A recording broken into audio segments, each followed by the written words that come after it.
In contrast to the image that you may have had in your head when I began this talk, this is the image you should have in your mind when thinking about the Roman soldiers of Judea in the New Testament.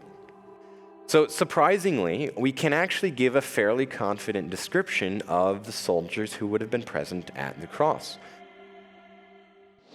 If I were to ask you what the soldiers who crucified Jesus looked like, what sort of image would pop into your mind? You might think of something like this, or this, or this. So soldiers are typically the baddies in media depicting the New Testament, and military issues are painted very black and white. So if you were to meet a Roman soldier in the street, how might you have viewed them?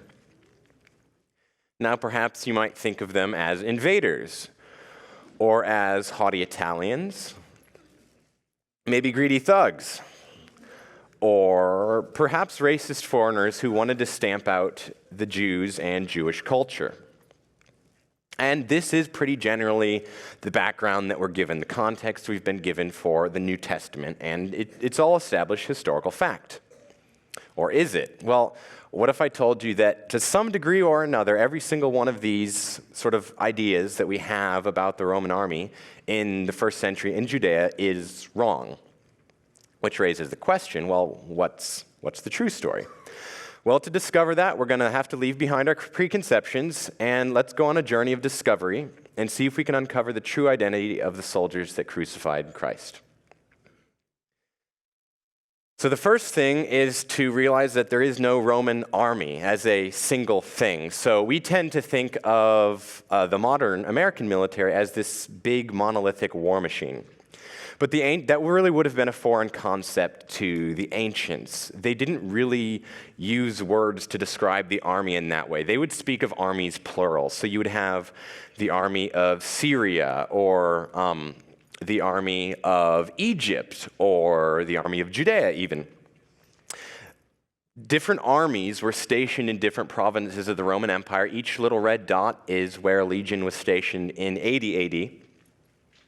And these armies were generally more loyal to their generals oftentimes and leaders, the governor of the province, than they were even to the emperor and the Senate. So we really need to not talk about the Roman army, but about the Roman armies. Now, in terms of the Roman army, the Bible presents a pretty nuanced view of the Roman military that seems to have been a pretty common perspective throughout the Eastern Mediterranean. Common soldiers are perceived oftentimes as bullies, whereas low-level officers like centurions are depicted very positively. So you kind of have this dichotomy where the military could be both a source of justice and abuse. We see this in the Bible. John the Baptist tells soldiers, "Do not extort money from anyone by threats or by false accusation, and be content with your wages," indicating that this was a real issue. Many surviving papyri from Egypt confirm this and complain about extorting soldiers. This is a personal ledger of expenses from Egypt, and you can see this poor gentleman actually ended up having to budget for extortion. And this is not the only thing like this that mentions this sort of thing. But it was also the military to which you would turn to right these exact wrongs. An incredible number of petitions to centurions for redress of grievances survive from Roman Egypt. The grievances themselves are a bunch of different things, and the perpetrators are basically anybody, other soldiers, civilians, tax collectors, government officials. The centurions' responses to these petitions are usually not known, but the fact that so many people keep writing them over a significant period of time indicates that there was some sort of expectation that would be responded to in a positive manner and taken care of. And other papyri record friendly or honorable centurions, very similar to the way Luke describes Cornelius' reputation among the Jews of Caesarea. Nearly every centurion mentioned in the New Testament is portrayed in a positive light, further confirming what we find in the extra biblical sources. So how did the Roman army get into Judea? Well, diplomatically speaking, Rome and the Jewish state started having correspondence in about the 2nd century BC. And the first time the Roman military really came was in the 1st century BC. But this invasion was actually at the request of the two rival claimants to the Jewish throne, who asked Pompey the Great to come in and arbitrate between them as to who should be king. And when the Roman army left, Judea was not a Roman province, but an autonomous client state. And eventually, Judea would lose its autonomy, but even this was not necessarily something that many Jews had an issue with. After the death of Herod the Great, a 50-man delegation on behalf of the whole Jewish nation would be sent to Rome, and they begged Augustus, the emperor, to abolish the Jewish monarchy and officially incorporate Judea as a Roman-administered province with a Roman governor. So for some Jews at least, Roman rule was preferred to that of their own kings. But dissatisfaction with Roman rule would eventually grow into open revolt in AD 66. But this was only after a series of criminally corrupt governors basically mismanaged the province into revolt. But even then, the revolt was not universal. Herod Agrippa II and his army played a small but significant role in putting down the revolt, and Agrippa himself was actually wounded fighting at Gamla. So another thing we tend to think of the Roman military, or just Romans in general, as just not liking the Jews. But the Romans weren't trying to stamp out Jewishness, and they had no particular reason to dislike or to mistreat the Jews. Although the worship of a single God was foreign to them, they recognized Judaism as ancient, and for that reason it was worthy of respect. While governors were a mixed bag, and some of the governors of Judea were worse than others, the way Pontius Pilate tries to placate the Jews and to keep the peace is pretty indicative of the way the Romans approached the rule of Judea for most of the period up to right before the Jewish revolt. And it wasn't until about a century after Christ, after 3 bloody revolts, that Emperor Hadrian would start to enact legislation and measures to uproot the Jews from their homeland and to prohibit many Jewish practices. So, what did the soldiers in Judea do? Well, a modern military spends very little of its time actually fighting, and the same was true of the Roman military. And while armed conflict was not uncommon in the Roman world or the Eastern Mediterranean, Jesus lived in the 60-year period between the civil war of Archelaus and the revolt of AD 66, where there was no significant military action in Roman Palestine. But bored soldiers are always a very, very dangerous thing to have on your hands, so the Romans had plenty for them to do. They protected transportation routes, they guarded fortifications and very important assets, they fought bandits and robbers, executed criminals, and formed the bodyguards and honor guards of officials.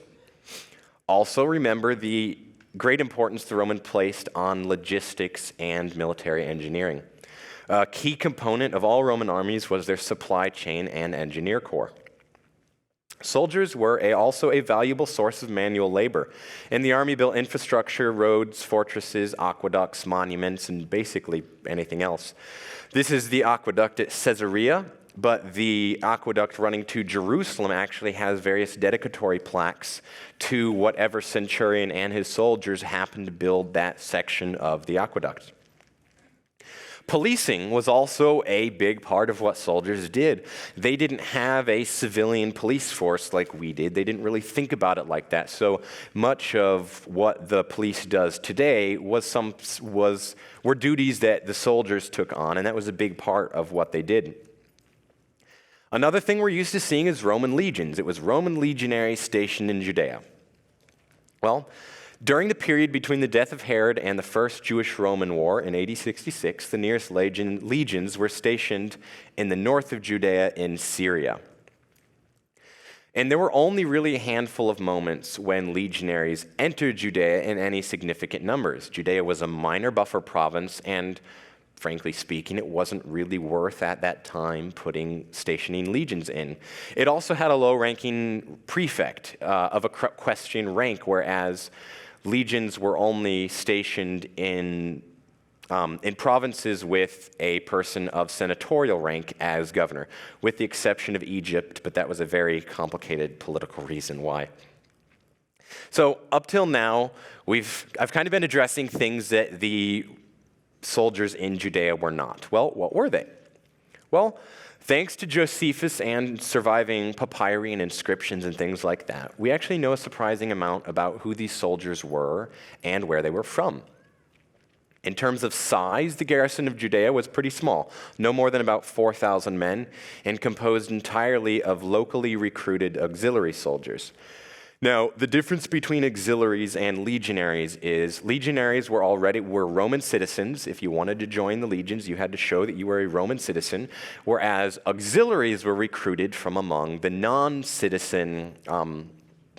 We think of citizens as being, you live somewhere, you're a citizen of that, but it was much more of a social station than it was just you lived there. So people who lived in the Roman Empire who were not citizens could join the auxiliaries. And the auxiliary soldiers formed a significant portion of the overall Roman army all over the empire. Now, these particular auxiliaries stationed in Judea, Josephus calls them the Sebastenoi. And papyrus inscriptions indicate that there were 5 Sebastenian infantry cohorts and also 1 ala of cavalry. Those units are about 500 men strong and were all originally part of Herod the Great's army.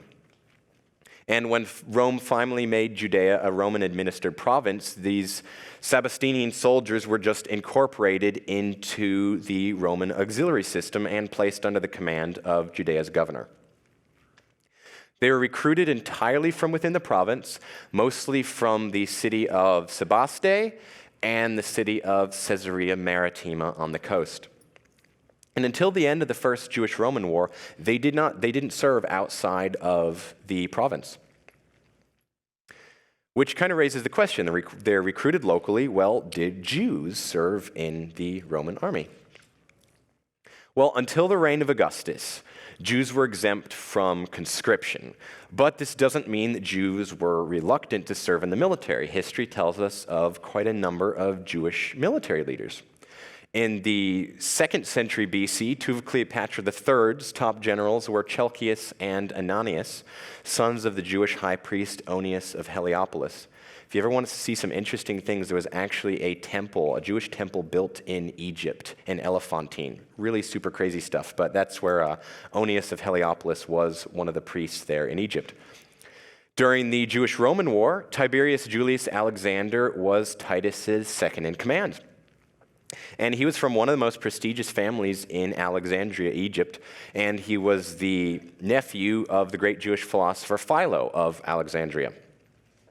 And so not only did Jews serve as high-ranking military commanders, but also as rank-and-file soldiers, both in the legions and in the auxiliaries for a good portion of Roman history. But they were low-level ranking officers as well, so we know of quite a number of Jewish centurions from the Roman army of Egypt. But some experts do think it unlikely that Jews served in the garrison of Judea, in the Sebastenian auxiliaries. The reasoning for this is both where they are recruited from. Sebaste was a Gentile town, and while Caesarea was a mixed town with Jews and Gentiles living there, the political situation that Josephus describes makes people think that Jews probably did not serve in the garrison of Judea itself. But that isn't to say that Jesus would not have interacted with Jewish soldiers. Herod Antipas, who ruled Galilee at the time, is known to have had a decently sized army, and members of his army had numerous interactions with Jesus.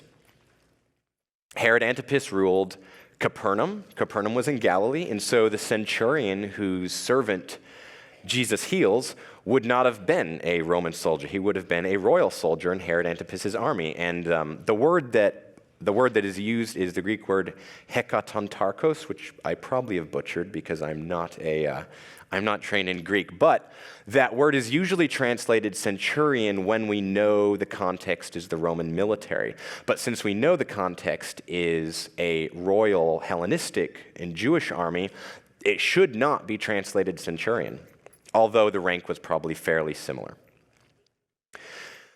But why would anybody bother to join the Roman military? What were the incentives? Well, for a lot of people, serving in the army was probably viewed as an honorable thing to do, much the way it is seen as today. But for many people, it was an economic decision. In terms of the Judean soldiers, auxiliaries, they weren't paid as well as legionaries, but they were paid, and they were paid regularly, which isn't a thing that you can just set aside lightly in the ancient world, depending on your social station. But probably the biggest incentive was citizenship. Auxiliaries, again, they started off as non-citizens, but at the end of their term of service, they would be given a diploma. And they were guaranteed citizenship for themselves and all their children and family after them. Citizenship was a really valuable thing, both socially and monetarily. And we see Paul use it this way, and to good effect, in Acts. And when he's arrested in Jerusalem, the Roman officer there, the way that he responds to finding out that Paul has citizenship and the way that is values, it gives a pretty good indication of the way people viewed citizenship as a thing to get if you could. So this can kind of bring us back to the soldiers at the cross. So we really are blessed living when we do to have access to all this historical information, and it really gives us a better understanding of the military men mentioned in the Bible and the armies that they served in. The Roman garrison of Judea, it wasn't a foreign army of invasion. It was a native institution of rule and peacekeeping. It wasn't a benevolent institution, and it did its share to anger civilians, as it did all over the empire. But it was not the unmitigated evil that it is usually portrayed as in the modern media. In contrast to the image that you may have had in your head when I began this talk, this is the image you should have in your mind when thinking about the Roman soldiers of Judea in the New Testament. So surprisingly, we can actually give a fairly confident description of the soldiers who would have been present at the cross. They were likely a small detachment of one of these Sebastenian cohorts. They were locals who would have spoken Greek and Aramaic. They were men looking for a step up in life, a steady paycheck, or a better future for themselves and their families. They were told to execute a criminal, which was probably a fairly common occurrence, and to echo the sentiment that Christ expressed on the cross, they didn't know what they were doing. So when it comes down to it, it was really our sin, each one of us, that put Christ on the cross.